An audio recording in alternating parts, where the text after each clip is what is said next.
Hello and greetings, everyone. I'm Pastor Edwin Strickland, and I serve as the Senior Pastor of Fellowship of Champions Church International, a worldwide ministry helping people to learn to live out their God-given dreams by walking in love and living by faith. And I get to be your host and your guide for this exciting journey that we're about to take that we call Ed Talk with Pastor Strick.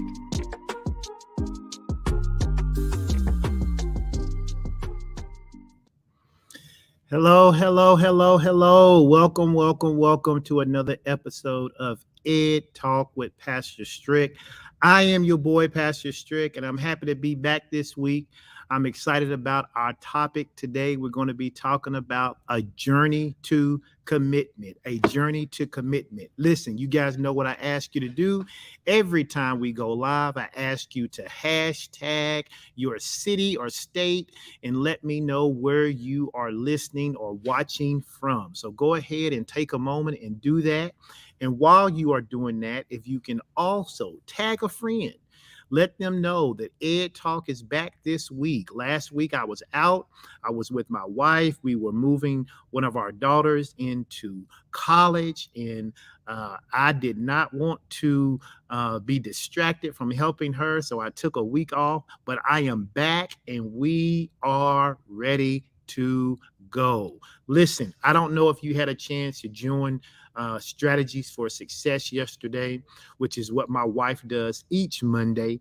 And if you did not watch it, if you don't know what I'm talking about, then you definitely need to go to her personal page, her professional page, and you need to subscribe to it, because every Monday almost, she does a session called Strategies for Success. And if you can listen to those strategies, I promise you, your life can be much, much better. Success will be an easy thing for you. So listen, I'm going to give it just a moment while you guys are tagging and sharing and let me know where you're watching from. I see we have Little Rock in the house. We have North Carolina in the house. We have Missouri in the house. So you guys go ahead and keep tagging and keep sharing and let me know where you are from, and then help me out with a little social media outreach. Again, if you did not watch Strategies for Success yesterday, then you missed a treat. You should go back and you should watch it, because it's going to help you become even more equipped to hear what I have to say today. My wife and I have been talking at our church. Most of you know that I have the opportunity to pastor with my wife at Fellowship of Champions Church International, a worldwide ministry where we teach people how to walk in love, live by faith, so they can experience God's prosperity in every area of their life. And so you can see on the screen, it says Pastor Strick. And so I don't shy away from that, even though this podcast is listed in the self-help and personal improvement category. Everything we talk about is based on the Word of God. Amen. Practical, but yet still based in Scripture and around God's Word. And so we've been talking to our church about the power of renewing your mind. The power of renewing your mind. If you expect to achieve anything great, it begins between your ears. It begins in your mind. And so many times people don't understand that they're not achieving or they're not reaching the goals that they would be able to reach if they could just change their thinking. You know, our tagline on this podcast is to change your thinking, change your life. Because we believe here at Ed Talk with Pastor Strick that how we think governs a lot about what we do. And then what we do governs what we get to see actualized in our life. And so it is important for us to make sure that you are thinking right, you are doing right, so you can receive the right things. And so today we're going to get into today's topic, and we're going to be talking about the journey of commitment. The journey of commitment. There are 5 personal levels of commitment that all of us, without fail, engage in every goal, in every dream, in every desire and activity that we participate in. You can't get away from it. You will have one of these levels of commitment. The question becomes, are you satisfied with the outcome that the level you are currently at is going to produce for you. And so today may be one of those days where you're listening to this podcast, or maybe you're watching it live as I'm doing it, that you want to grab a piece of paper. You want to take some notes. You want to write some things down, because you may need to come back to this podcast and listen to it a couple of times, because I have a lot of information that I want to share with you. But I'm not going to take all day to do it. You guys know we spend about an hour on this podcast. And so we're going to jump right into it so that you understand exactly what's going on. So let me just say this: good morning, good afternoon, or good evening, depending on when you are engaging with this podcast. I am Pastor Strick, and I am happy that you are here for another episode of Ed Talk with Pastor Strick. We are talking about the journey of commitment. And today I want to walk you through a journey that many of us unwittingly take because we really don't have a choice. Everything we do is wrapped up in one of these 5 levels of commitment.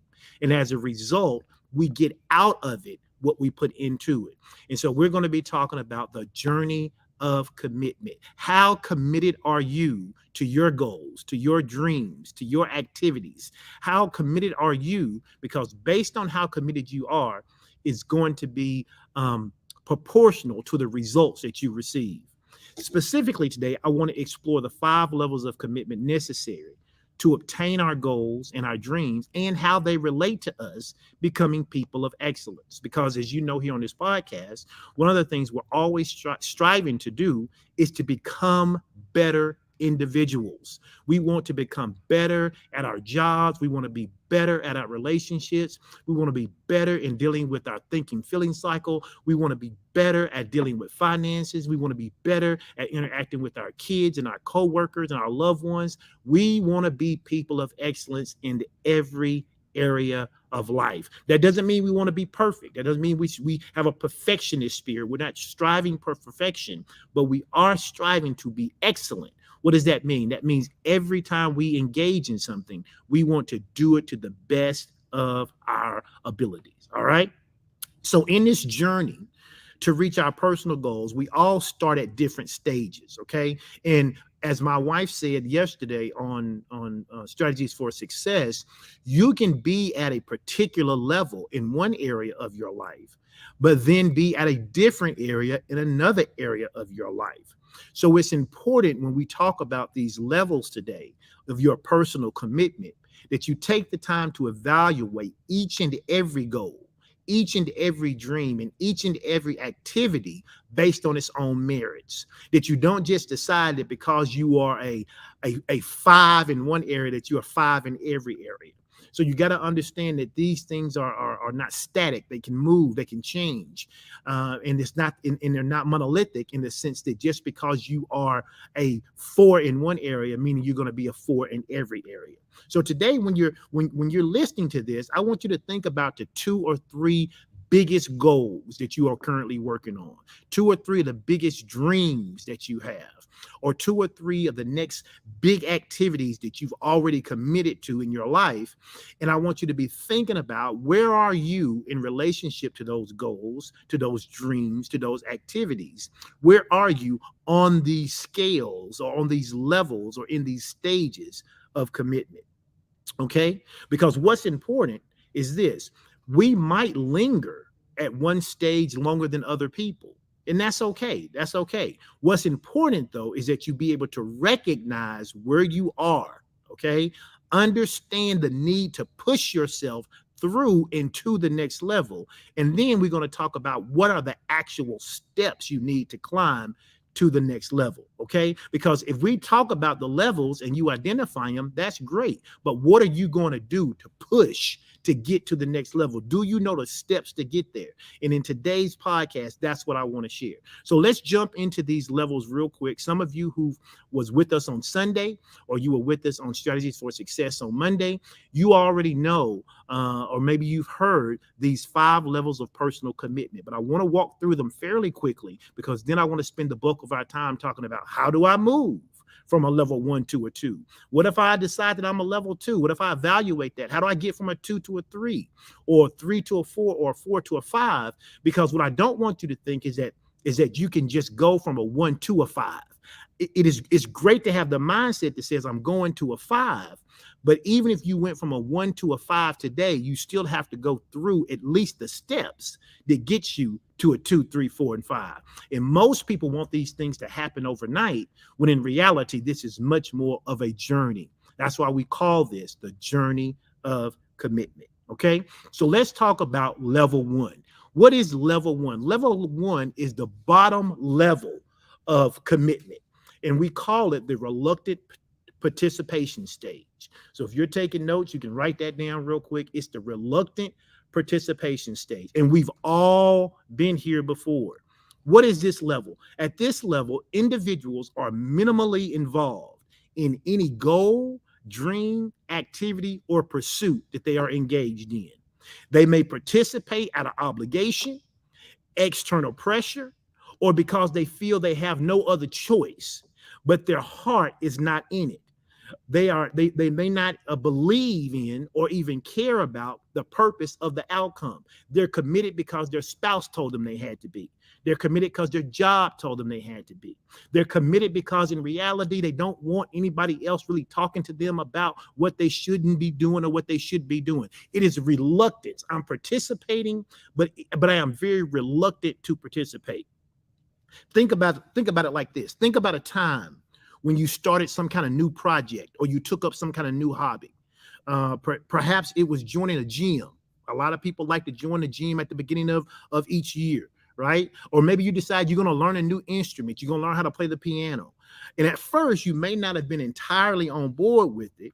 You joined because someone insisted that you should. Someone said, man, you need a hobby. Someone said, man, you need to get healthy. Someone said, oh, you need to learn how to play this, or you need to learn how to do that. And so you felt some kind of societal pressure around the idea of doing this particular thing. But the key here is that your heart wasn't in it. And because your heart wasn't in it, progress was slow. Progress was unsurprising. Progress was almost non-existent. Why? Because your heart wasn't in it. And so many people, they have dreams and goals and aspirations that they would like to see come to pass. But because they are in this particular stage, because their heart is not in it, they don't get to see any real results happen in their life. And if you've ever been at a stage 1 at anything in your life, based on how I define this, go ahead and put a 1 in the comment section. I know I can. There have been some things that I said I was going to do, and the truth of the matter is my heart wasn't in it, even if my mind knew I needed to do it. Even if my mind knew that I needed to be working out, I needed to be eating right, I needed to be saving more money, I needed to be working on my relationships. Even though my mind knew that's what I needed to do, my heart wasn't fully in it. And as a result, I saw very little outcomes. I saw very little reward coming out of that participation. Why? Because I was a reluctant participant. Okay, so that is what happens at stage 1. Okay, let's move up and let's talk about what stage 2 is. We define stage 2 as the desiring results without work, or the seeking rewards without effort stage. In this stage, this reflects a wishful or entitled mindset. People who live at a level 2, they have an almost entitled mindset. What do I mean by that? People at this level, they want the benefits or the rewards of a particular activity or endeavor, but they are not willing to put in the necessary effort. This is the key. This is the key. They want the results. See, when you're a reluctant participant, you may not even want the results. You may just say, hey, I just want to do enough to get folks off my back. But if you're at a level 2, you actually desire the results. You actually are seeking the reward of whatever activity or endeavor, whatever goal or dream that you're participating with. You actually want it. But the problem is you're not willing to put in the necessary effort, right? You may hope for like having to find a shortcut, find some easy wins, or that other people would actually come along and do the hard work for you so that you get the results. It's like being in a team project. and everybody is supposed to participate and do a particular thing. And what you do is you show up to the group project, but you don't take the notes, you don't do the research, you don't type up the report, you don't do the presentation, you don't do anything but sit with the group, and then you want to get the A like everybody else did. And for many people, you have some goals and some dreams. But if you are honest on this podcast today, you can say, you know what? I have not been putting forth the necessary effort. Now, this is the time to be transparent, right? This isn't the time to just think about your neighbor and think about your friend, think about your spouse, think about your family. This is self-evaluation time. And so if you are evaluating and you can say, you know what? I was at a level 1 on some things, but I can also see there are some things in my life where I am a level 2. I want to lose weight. I even got the gym membership, but I don't go. I want to be healthier. I want to get rid of this high blood pressure. I want to get rid of this diabetes. But you know what? I like my sugar and I like my fried foods. And so as a result, I'm not putting in the necessary work to get the results that I say I want. If that's been you at any point in your life, come on, let's be transparent. You know what to do. Go ahead and put a 2 in the comment section. Go ahead and put a 2 in the comment section. Why? Because at level 2 is something that we've all been guilty of, wanting a reward without putting in the effort. We expect to see results instantly. And that's the problem with most people. We don't understand that most of the things that we want out of life, it's a journey to get them. It doesn't mean it's going to take forever, but it is a journey. Whether that journey takes a day, a week, a month, a year, it's a journey. What happens is we want to lose weight after one workout. Come on now. It took you 10 years to gain that weight and you want to lose the weight after one workout, or you decide you want to take up a hobby like playing the piano and you take 2 lessons and now you wonder why you can't play like someone who's been playing for 20 years. Success does not happen overnight. It's a common trap that people fall into, thinking that wanting the outcome, hear me, they spend time thinking that they want the outcome is the same thing as working for it. But just because you want the outcome, it is not the same thing as working for the outcome. But if you live at a level 2, that's what you'll be. You'll be frustrated that you're not getting the outcome, even though you're not putting in the necessary work. Okay. Now, you may be at a 1 in some areas, you may be at a 2 in some areas, but let's take a look. Let's move up our stage level and let's take a look at level 3. Level 3 is a lot like level 2, but it's a step above. It's called the ambiguous intent stage. The ambiguous intent stage. What happens here? Individuals at this stage are uncertain or unclear about their real intentions. They may be ambivalent about their goals, or they may lack clarity on what they truly want. While they may show some sporadic burst of enthusiasm, their efforts can be inconsistent because of their ambiguity. In other words, it's like if you've ever been in a relationship and you ask somebody a question, something simple like, what do you want to eat? That's a question that a lot of couples have all the time. What do you want to eat? Oh, I don't know what I want to eat. Well, do you want Chinese? Oh, no, I don't want Chinese. Okay, what about Italian? Nope, don't want that. Okay, what about French? Oh, no, I don't want French. And then you say, okay, well, what do you want? And they go, well, I don't know what I want. Okay, when we don't know what our goals are, when we don't know what our dreams are, when we don't know what activities we ought to be working in, then we end up in this ambiguous intent stage. And why is that important? Because many times people say things like this. And I know because my wife and I talk to people like this all the time, and they say, well, I want a better life. And then, of course, our next question is always, what does a better life look like? Well, I don't know, but not this.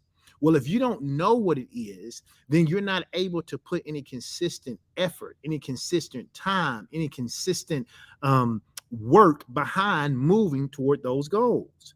Here in this particular stage, the initial reluctance is gone. Okay, you're not in a stage 1.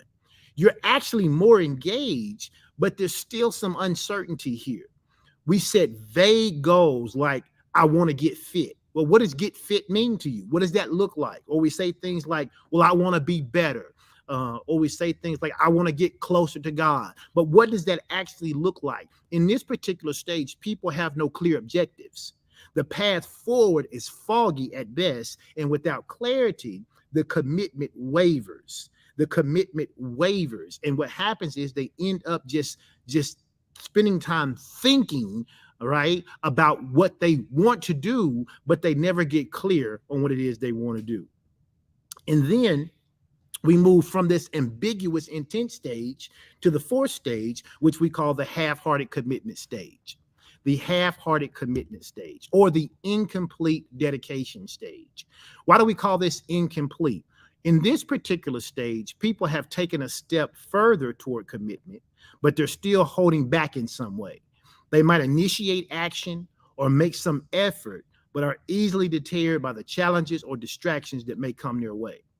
Their commitment can be described as having one foot in and one foot out. Here, they may set some specific goals, unlike stage three. However, when obstacles arise, they opt out for an easier route, sometimes abandoning their goals when they become challenging. The commitment is there, but it's fragile. In other words, when we were talking about this on Sunday, my wife made a great point, because I keep talking about when things become hard. And she said, it's not just that when things become hard, sometimes people will drop their dreams or drop their goals or drop their endeavors because something else becomes more fun. You know, when you're working toward a goal, it takes effort, it takes time, it takes energy. And sometimes people will drop doing that because it's easier to do something else. It's easier to do, it's easier to hang out with your friends and watch TV and watch a movie and go to the lake, rather than sitting down and reviewing that business plan, rather than going over the content of the class that you're going to be teaching and selling, or working on your business, or streamlining the people who work in your business, or better training them to do a better job and get better at customer service. Whatever it is, whatever you're doing, the other thing that's more fun can be more appealing. And one of the things we talked about is in stage three and in stage four, what happens to a lot of people is they are spending time thinking about their goals, thinking about their dreams, thinking about the activities or endeavors that they are involved in. And many people mistake thinking about their goals, dreams, and aspirations as actually doing something. And that's where you end up in this ambiguous intent stage, or this half-hearted commitment or incomplete dedication stage. Why? Because you mistake thinking about doing something as actually doing something. And that's the problem for so many people. And it was like an aha moment for many people the last couple of times we've talked about this, because they were able to say, you know what? I do think about things like meal prepping. I do think about things like going to the gym. I do think about the exercises that I should be doing when I'm at the gym. And I spend so much time thinking about all of those things, I actually feel like I've done something. But the truth is, thinking about doing something and actually doing something is always going to produce different results. And so you got to get to the place where you're not tricking yourself into thinking and believing that you actually have something going on just because you're thinking about it, right? And so then we get to level five. And again, we're just talking about what these stages are. We're going to get into just a moment about how to get to the next stages. And so then we get to level five. Okay. Level five is what we call the unwavering dedication, or the resolute pursuit stage. This is where we want to live. This is where we want to be in every area of our life. And understand, life happens. Sometimes our commitment level might be at a 5. Sometimes it might drop back to a 4. But our goal in being excellent is to always want to be at a level 5 in everything we've decided to pursue. Why? Because only at level 5 do we actually get our intended outcomes. And so here, I want you to go ahead and do this. Even though I talked about it being a journey, I want you to go ahead and put a stake in the ground right now. And I want you to go ahead and type in the comment section, say, I will live at a level 5. It's a faith statement. You may be at a 1 today. You may be at a 2 in some areas, a 3 or 4. But I want you to go ahead and make the faith statement. I will live at level 5.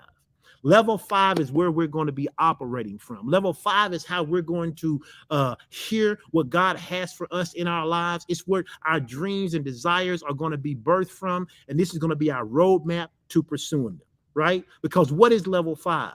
Level 5 is the pinnacle of commitment. It is the pinnacle of commitment. Individuals who live at this level are wholeheartedly dedicated to their pursuit, their goal, their dream, their aspiration, their endeavors. They are determined, they are focused, and they are willing to make whatever sacrifices necessary to achieve those goals. They do not accept any excuses. They accept no excuses. Somebody go ahead and type that in the comment section. No excuses. I remember years ago, I learned this phrase about excuses. And anytime I talk about excuses, I always say it. And it is that excuses are monuments of nothingness. They build bridges that lead to nowhere. And those who choose to use those tools of incompetence end up becoming masters of nothingness. And so level 5 people don't accept excuses. They don't allow external factors and setbacks to deter them or to get them off track. They don't allow sideshow distractions like going and having fun when they know they have work to do. It doesn't mean that they're all work and no play, but they are work first, play second, not play first, work second kind of people. And they demonstrate, most of all, resiliency and persistence in the pursuit of their endeavors. They may fall down, but they get up.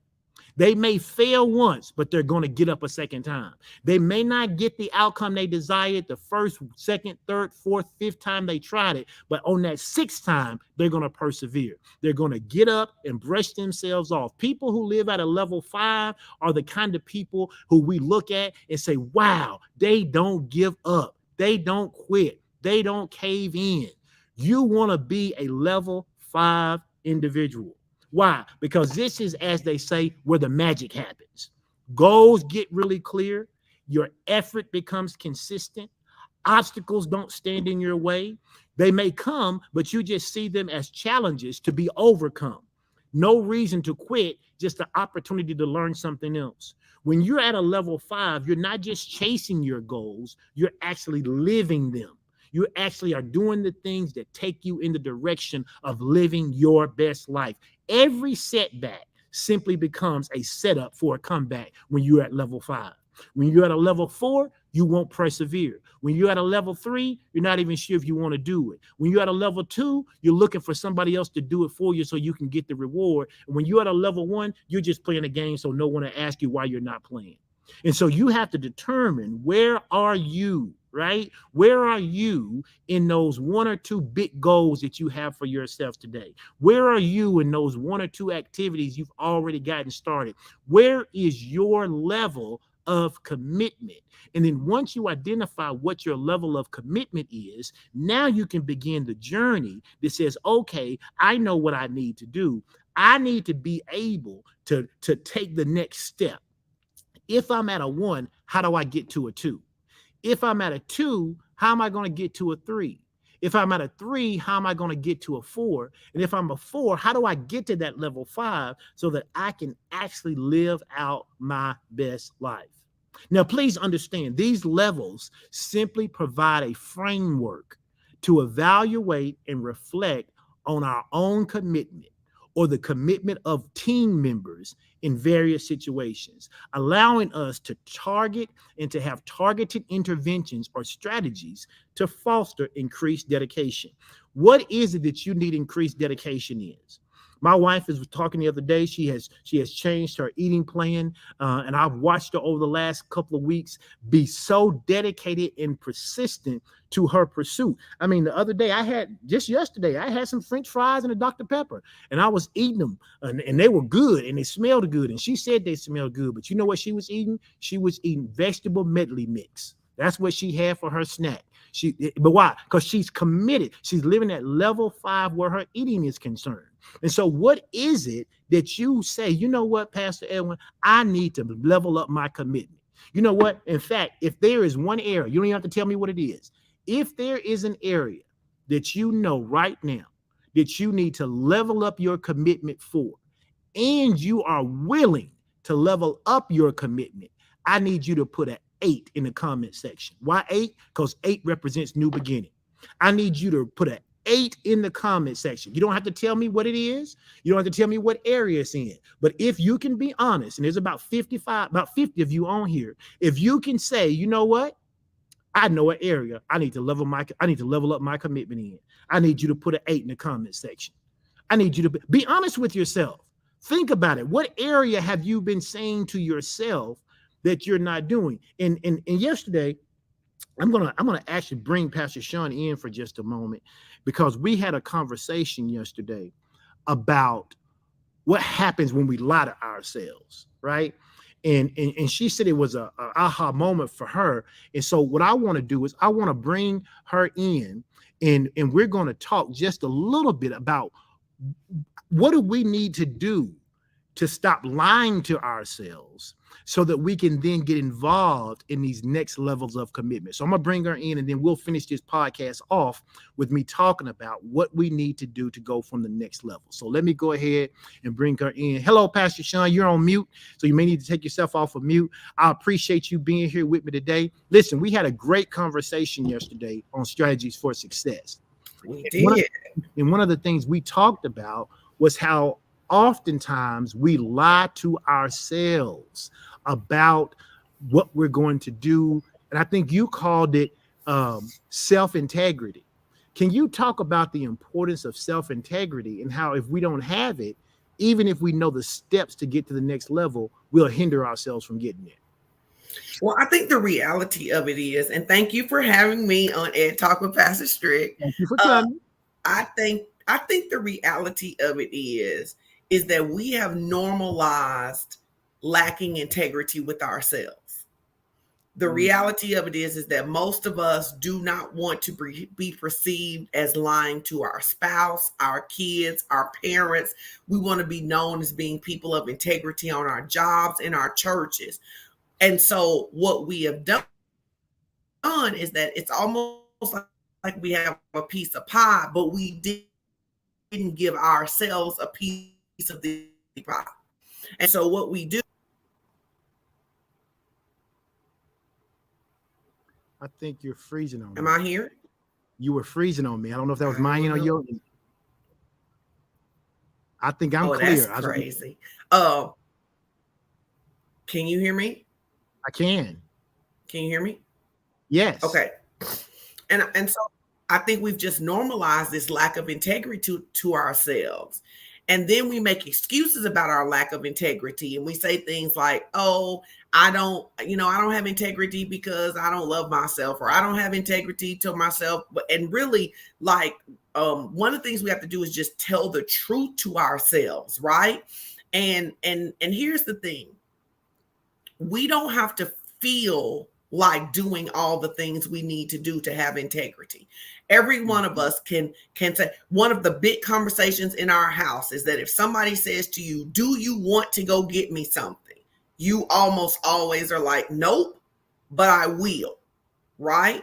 So I don't have to, I want to really say that I think it's garbage to say, oh, I have to have this high level of love for myself. I have to love myself like a person who didn't experience this or whatever, to simply say, I'm going to do what needs to be done for myself the same way I do what needs to be done for the other people in my life.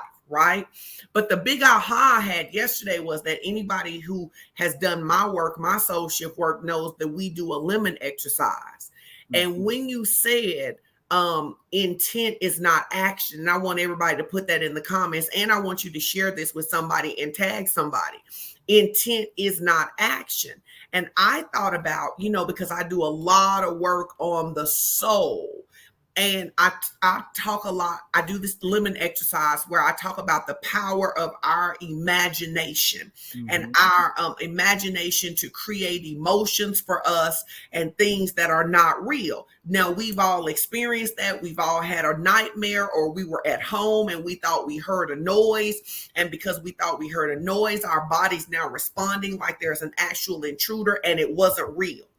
But in the lemon exercise, I say to people, hey, imagine that you're going to your refrigerator, get a lemon out, take the lemon out, put it on a cutting board, cut it, smell the lemon. I say, then I want you to cut it in half, and I want you to take a big bite out of the lemon. most people probably had a reaction. I had a reaction even as I said it, right? That is the power of our thoughts and our imagination. The reality of it is, though, none of us just had a lemon. We didn't have a lemon. So when you were talking about how intent is not action, I was thinking, so the deception that many of us are living in is that because we thought about working out and we had this physiological response, or we thought about the meal prep, or we thought about saving the money, or we thought about shutting up when the Lord told us to in an argument with our spouse, that we actually have convinced ourselves that we have done something. And I was thinking that's what leads to the frustration, because I spent all this time thinking about building my business, thinking about improving my health, thinking about improving my marriage. But in reality, I actually didn't do anything, which leads to many people with questions like, why doesn't my faith work? Well, because you didn't actually work. Or why doesn't God show up for me too? Because you didn't actually use your faith. And so even last night in Soul Shift, I really challenged them and said, but what are you going to do? Because if you don't do something, you're going to always be frustrated. And that's not how God wants us to live. Yeah, I think that's a powerful note that everybody has to take aware of. You know, I was thinking, and I really encourage people to go back and listen to yesterday's strategies for success, and not just because I was on it, but just because of the topic. But one of the things we talked about yesterday that I want us to kind of look at today is this idea of how our brains are hardwired to protect ourselves. And let me share what I'm talking about. If you engage with an individual who is dishonest, if you engage with the person who engages in deception, if you engage with the person who's a constant liar, that they're not a truth teller, your brain will start to send you signals about that individual so that you can be protected from the harm that comes from someone who is untrustworthy, someone who is not a truth teller, someone who is full of deception. Our brains are just hardwired to protect us from that.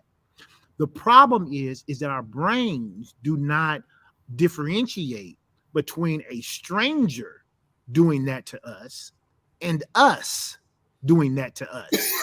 Oh, wow. If we spend time constantly telling ourselves things and we don't follow through with it, we spend time constantly telling ourselves what we're going to do and how things are going to be and what we're going to do for ourselves, and then we don't follow through on that. We lie to ourselves.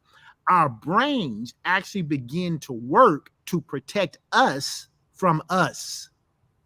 And so I was reading about that last night. I went and I was reading all these when I was laying in the room. That's what I was doing. I was just reading all these different articles and different things about how our brains are hardwired to protect us. And if we get into the habit of lacking self-integrity with ourselves, our brain starts to do things to protect us from us.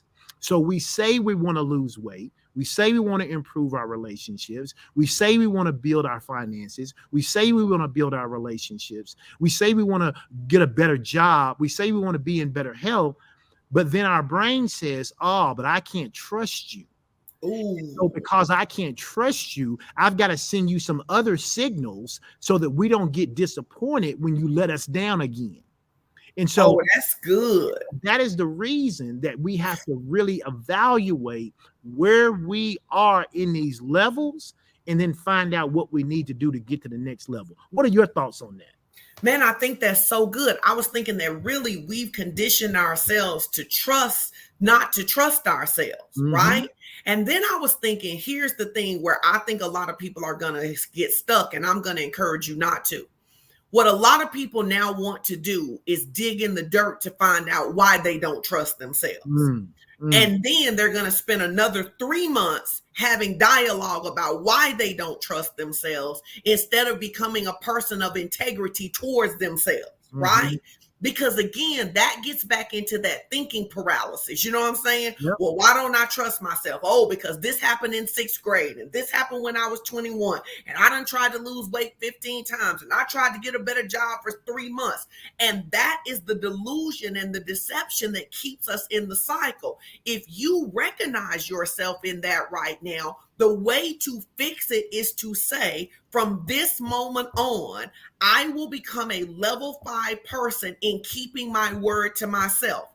That doesn't mean that I will do it every single time. That means I raise my standard of how I engage with myself. That's what I heard you saying, that if my brain is designed to protect me, even from me, and I realize that I have been a harm to myself by not being a person of integrity to myself, then the first thing I need to do is to raise my standard of how I handle myself. Let me say one more thing, I'll toss it back. One of the things I notice right now is that it's real big for a lot of women to be like, here is my standards and here is my boundaries and here is how other people are going to handle me. The question I would ask you is, how do you handle yourself? There you go. We spend a lot of time, Strick ain't gonna just handle me. My kids ain't gonna just handle me. But how do you actually handle yourself? Where is the honor and the integrity and the respect for yourself? So that's what I heard when you were saying that. I thought it was so good. Yeah. And here's the thing I'll add to that. If you have been a consummate untruth teller to yourself, okay, I won't call you a liar. But if you're so sweet, because I was about to say, why are you saying it like that? You just admit it. Right. You lied to yourself. If you've lied to yourself, if you've been a consummate untruth teller to yourself, then you're going to have to do the same thing to yourself and for yourself that you would have to do in any relationship where you've broken trust. Anytime you've broken trust in a relationship, the only way to get that trust back is to be trustworthy over time. And so you're going to have to be trustworthy. And I want people to hear me, because yes, I want you to say, going forward today, I'm going to be level 5. That doesn't mean your brain is going to go, okay, we're level 5. Your brain is still thinking, I need to protect us from her, or I need to protect us from him. So the only way you're going to get out of that is over time being truthful with yourself. And when you become truthful with yourself over time, then your brain will let down its guard and begin to work in unison with you to help bring to pass those things you say that are important, because now it can actually believe you.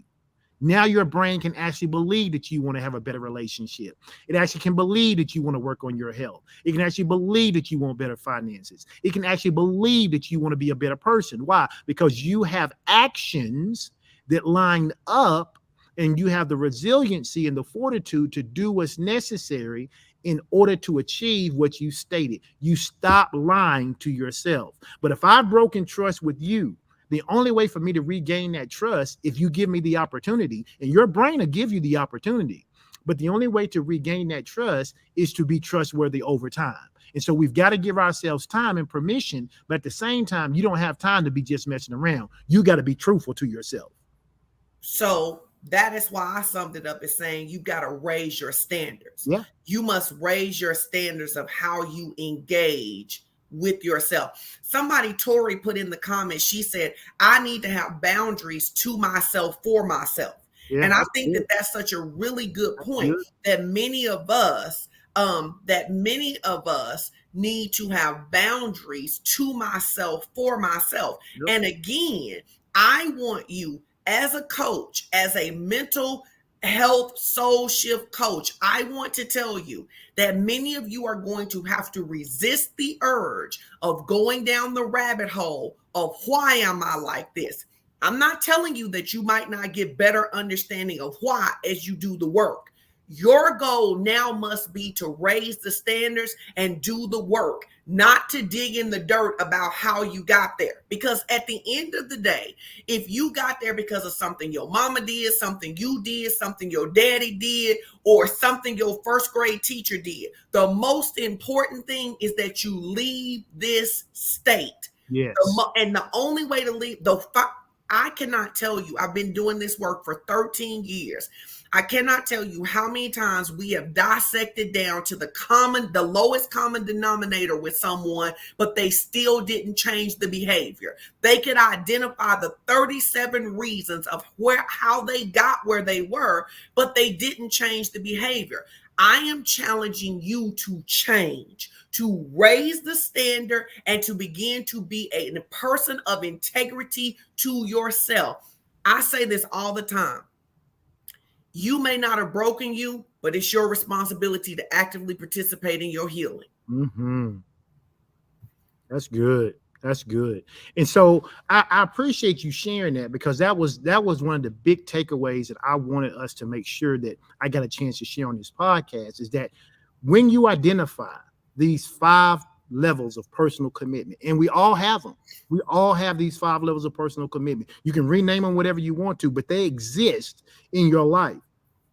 And in order for us to understand where we are, okay, that's great. But like you said, it's not enough to just dig around in the dirt and go, oh, I'm a level 1 because I couldn't, my parents were never there, or you know, I'm at a level 3 because my daddy used to say he's gonna come by and get me, and then he wouldn't come get me. So because he wasn't consistent, I ain't consistent.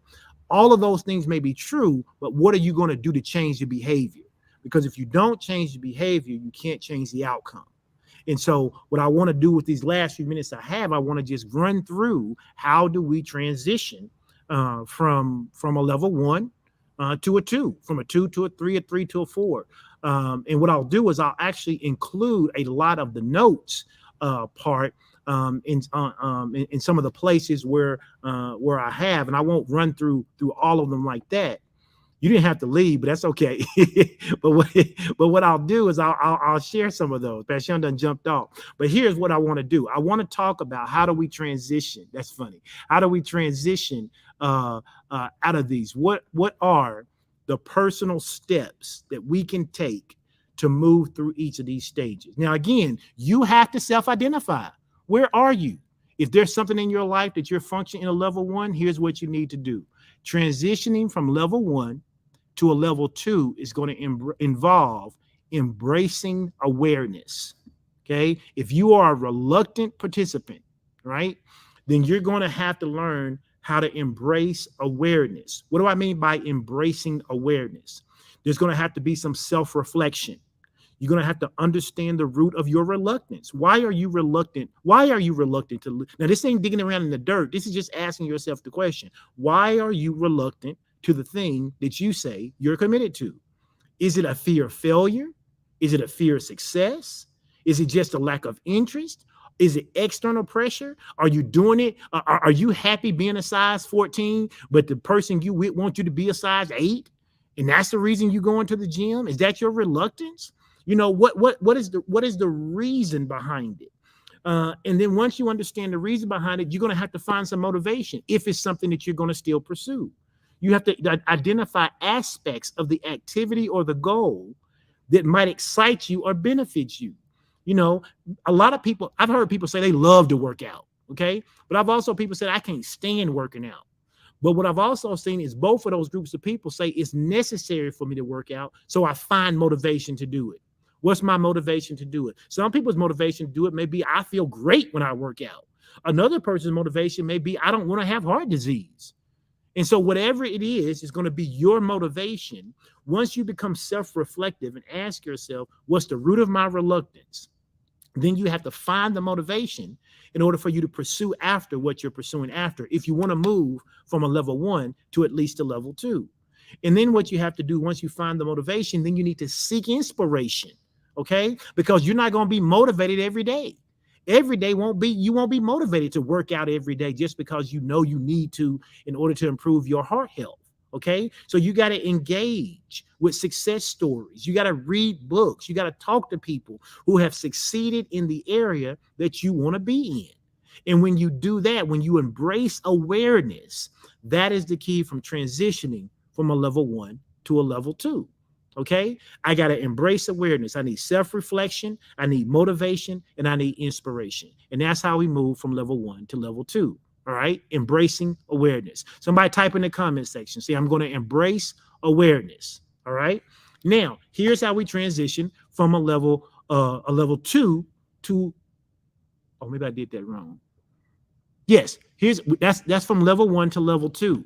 Here's how I transition from a level 2 to a level 3. Maybe you're at a level 2. Maybe you're already at that stage where you're desiring results or you want rewards, but you ain't putting forth no work. Okay.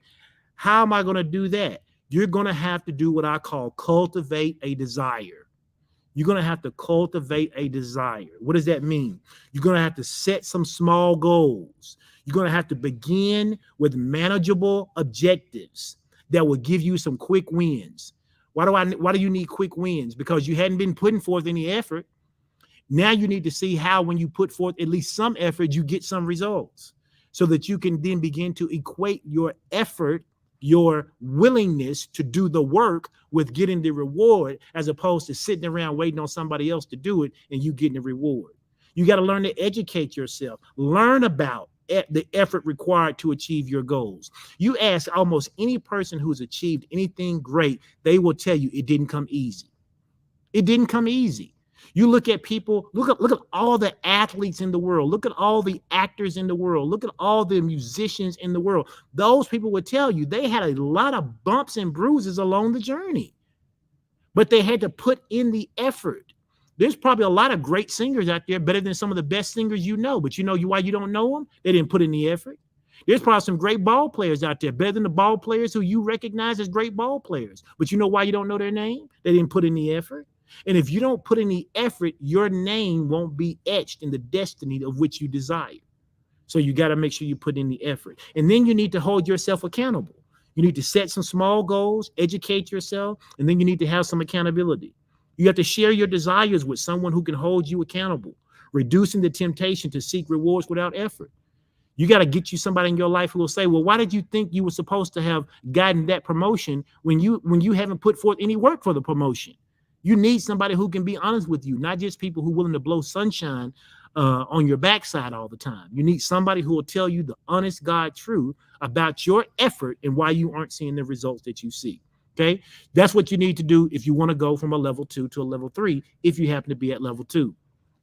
If you are at a level 3, if you're at that ambiguous intent stage, right? If you're at that ambiguous intent stage and you want to go to level 4, here's what you're going to have to do.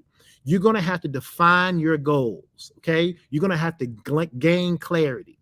In order to go from a 3 to a 4, you must gain clarity.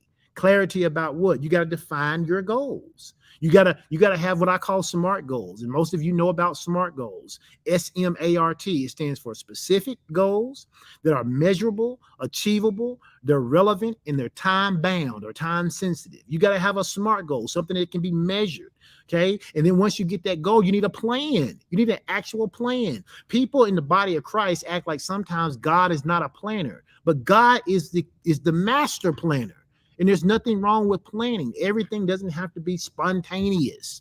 There are things that can be God. In fact, one of the things that God will give you when you are in faith is a plan of action. And so you need a plan. You need to create a roadmap. You need to break down the steps that you need to achieve your goals. You need to have a project plan for achieving your goals. Why? Because in that way, it helps you to do what you did in the previous stage, which is to create those small wins so that you keep putting forth the effort. And then you need to learn to overcome ambiguity. Educate yourself further, seek mentorship, and clarify bounds. There is nothing better than being clear. There's nothing better than being clear. When you know exactly what you want, you know exactly how to achieve it, you know exactly the direction you need to go, that's the best path to start on. Now, I tell people all the time, in my life, I do that about most of the things in my life, but I always allow Holy Spirit to be able to call an audible. And so I want to say that to you. I'm not telling you to get so rigid in your plan, to get so rigid in your goal, to get so rigid in your direction that you don't allow the Holy Spirit to be able to speak to you and call an audible if he needs to. Somebody said, what's an audible? Well, for instance, if you're on a football field, they typically call a play in or 2 or 3 plays in. When the quarterback gets to the line, he looks to see what the defense is set up in. If the defense is set up in such a way that the play that they called is not a good play, he calls an audible. He calls a different play. Sometimes God will send you down a path, but because we live in a world and God already knows, he already sees all the different things the enemy can do. When the enemy makes his move, God will call an audible. He'll tell you to do something different. And that's why we say all the time at our church, you have to be hearing what God is saying, not just what he said. You need to gain clarity. Okay. And then if you're going to transition from a level 4 to a level 5, okay, if you're going to come out of this half-baked commitment, you're much more committed than level 1. You're much more committed than level 2. You're much more committed to level 3. But at level 4, you're still not going to get the results that you really desire because there are some pieces missing. And so what am I going to have to do? I'm going to have to strengthen my commitment. If I'm at a level 4 and you're self-determining this, if you say, yep, I'm at a level 4 about goal X, but I want to be at a 5. I told Pastor Edwin, Pastor Sean, I wanted to be at a 5. Then how am I going to get there? You're going to have to learn to strengthen your commitment. How do I strengthen my commitment? Number 1, I got to employ consistency. Consistency has to become your friend. You got to learn to build habits that support your goals. You got to commit to regular actions. You got to start writing things down. You got to be able to say, here's what I need to get accomplished this week. Okay. And then you got to govern yourselves accordingly and then check off the list when you get them done. And if you don't get them done, figure out why you're not getting them done so you can become consistent in those areas. Even if they're small things. Everything doesn't have to be a big major thing. Sometimes you just need to do the small things because 5 small things will move you toward the big thing. So you need to employ consistency if you're going to strengthen your commitment. The other thing you need to do is to work on your mindset. You got to develop a growth mindset rather than a fixed mindset. You hear me talk about that all the time. And I talk about that all the time because people with a fixed mindset, they are people who always find problems with no solutions. But people who have a growth mindset, they see the same problems, but they allow their mind to function in finding solutions. Okay. So you got to learn to embrace some failures as learning opportunities. And then the other thing you need to do, which you need to do in level 3, 4, and 5, is you got to seek support. You got to surround yourself with the right team. Surround yourself with like-minded individuals. Join groups who have the same goal. Engage in communities that align to your goals. I can't tell you the number of TikToks my wife has sent me about eating right since she's made that commitment to eat right. Why? Because the more information she finds out, she's sharing that information. She's sharing it with me. She's sharing it with other people. She's getting information from other people who've been on the journey longer than her. Why? Because she is strengthening her commitment. Why? Because she knows that birthday cake still tastes good. She knows that a sweet tea is still really good. She understands that having a dessert, some key lime pie is really good, but those are the things that she's not eating right now. So she has to strengthen her commitment so that she doesn't fall back into the trap of doing what she used to do. All right. And then lastly, and we're going to finish up here, we're right at an hour.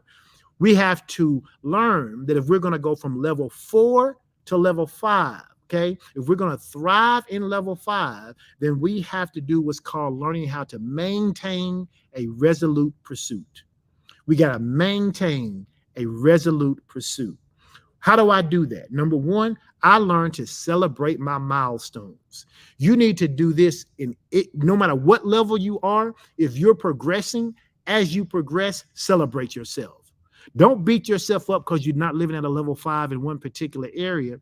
If you went from a 1 to a 3, celebrate that. And then say, okay, let me go back and remember what I need to do to get from 3 to a 4. Okay. If I'm at a 3, I got to gain clarity. If I'm at a 4, I got to strengthen my commitment, right? Because I want to get to this maintaining this resolute pursuit attitude. So I got to celebrate milestones. I got to stay focused. I have to continually educate myself and stay updated with any new information or techniques related to my goal. I cannot hang around people who are going to tell me it doesn't take all that. We say that about our church all the time. Yes, you can go to another church where you come in and you sit down, you sing a song, you hear a 10-minute message, and you leave and live the same. At our church, we tell people it does take all of that. If you want to walk in love, live by faith, and experience God's prosperity, it's going to take all of the work necessary. And you got to be willing to put it in if you're going to live and have this life that allows you to maintain resolute pursuit of all of your goals. And then the thing I think people don't do enough of, which is the last one, is you need to regularly reevaluate. Regularly reevaluate. Why? Because you have to ensure that your goals still align with your personal values and desires, and then make adjustments as necessary. You can be in the pursuit of a goal and then realize it was a self-pursuit rather than a God-ordained pursuit. And if that's the case, then you have to make the determining factor to switch. You have to say, wait, I got to change this up. I got to reevaluate. And so we ought to be constantly reevaluating our goals. And so that's what I wanted to share today on this podcast. I want you to understand that commitment, personal commitment, is a journey, and it doesn't happen in a vacuum, and it's not always linear. That you may start at a 1 and go to a 3 and then drop back to a 2. You have to be constantly evaluating what is your personal commitment to your dreams, to your desires, to your outcomes, to the things that you have said are important. And then once you've done that, then once you've determined this is where I am, now what do I do in order to move to the next level? If I'm at a 1, I got to learn how to embrace awareness to get to a 2. If I'm at a 2, then I have to learn how to cultivate desire to get from a 2 to a 3. If I'm at a 3, then I have to learn to gain clarity to get from a 3 to a 4. And if I'm at a 4 and I want to get to a 5 and live at level 5, I have to learn how to strengthen my commitment. Whatever I'm committed to, I got to learn to strengthen it. All right. Listen, go back and listen to Strategies for Success yesterday. If you don't have a church home, somebody says, how do I maintain level 5 if you're at level 5? You got to celebrate those milestones. Okay. You got to celebrate along the way. You got to stay informed. You got to keep reading. If you don't learn stuff, you end up only knowing what you knew 10 years ago. So you got to stay informed, and then you got to regularly reevaluate your goals and objectives. That's how you thrive in level 5. Once you get to level 5, if you're at a level 4 and you've been spending time strengthening that commitment, and now you're at a level 5, the way to maintain that level 5 living is by making sure you're celebrating yourself along the way, and then making sure that you are staying informed of everything necessary to achieve that goal, and then reevaluate that goal to make sure it's still a goal that's important to you. Because if it's not a goal that's not important to you, then you'll drop back all the way to a level 1 because you'll be a reluctant participant. Okay? Listen, I appreciate you guys. Thanks for hanging out with me today. Pastor Sean, thank you so much for jumping in there and being with me today as I get ready to close, and they can edit this part out when they do the editing of the podcast. But I want to just remind the people who have been following my page, who've been following me, that I have a GoFundMe set up. It is not for me. I have a GoFund set up so that we can help assist 6 different high schools in the state of Arkansas who have students who are taking the AP African American Studies course. The state of Arkansas, Governor Sanders, along with our education secretary, have stated that they are not going to pay for those students to take the end of year AP exam. They are calling the class a class of indoctrination, a class designed for the leftist agenda. And it almost seems, I won't say that it is, but it almost seems that anything that has African American attached to it, they somehow find a way to discredit it or to count it as being something leftist or something involving woke or indoctrination or whatever buzzword they have. And so we set up a GoFundMe. We raised, in about 3 days, we've raised over $5,000. Thank you to I think it's almost like 80 people now who've given. Thank you to the 80 people who have given to the GoFundMe. If you don't know what I'm talking about, man, just take a moment and actually go to my page. Just go to my page, my Facebook page. You can read several of the things I've posted about what the governor has said and done, determining that.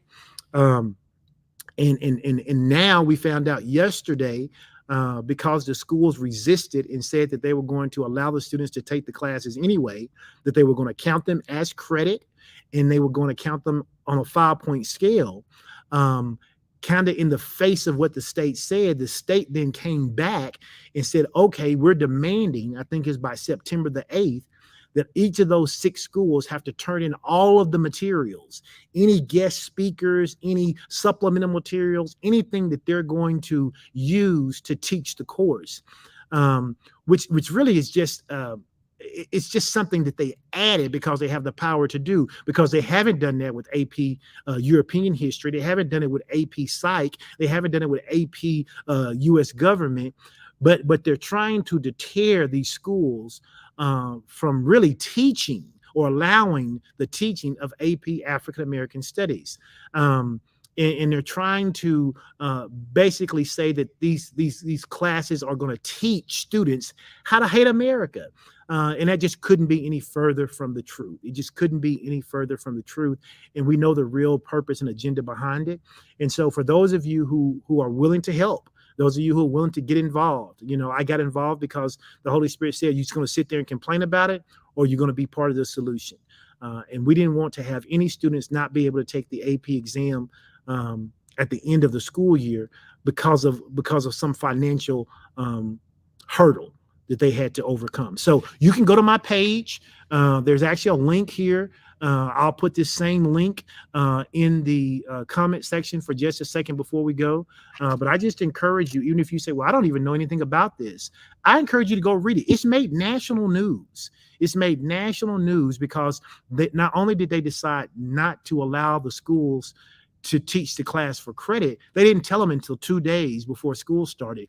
And one of the high schools had already been in session for a week.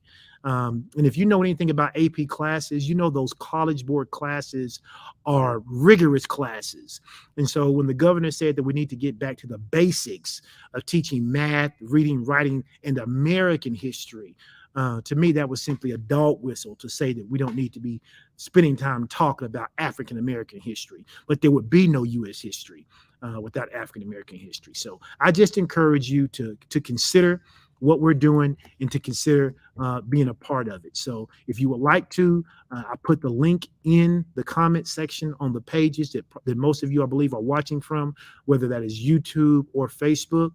Listen, whether you give $10, $20, the test costs $90. A lot of you could actually support one student and just give the $90. But if you can't, maybe you can do half of that, or maybe you can do half of the half. If you can give $20 or $25, because we've already hit the $5,000 mark. We're a third of the way there. We estimate there to be about 150 students statewide who may need some support in some case. And so our goal is to raise $15,000. But whatever we raise, every bit of it, except for the fee that goes to the GoFundMe, every bit of that is going to go to helping make sure that those students are able to take that exam. And so I thank you guys for being here on Ed Talk. I thank you for taking a moment and listening to me talk about the GoFundMe and why I believe it's important. And I appreciate you for being here today. Listen, catch me next week. I'll see you here, same bat time, same bat station. And you know what? Share this podcast. Okay.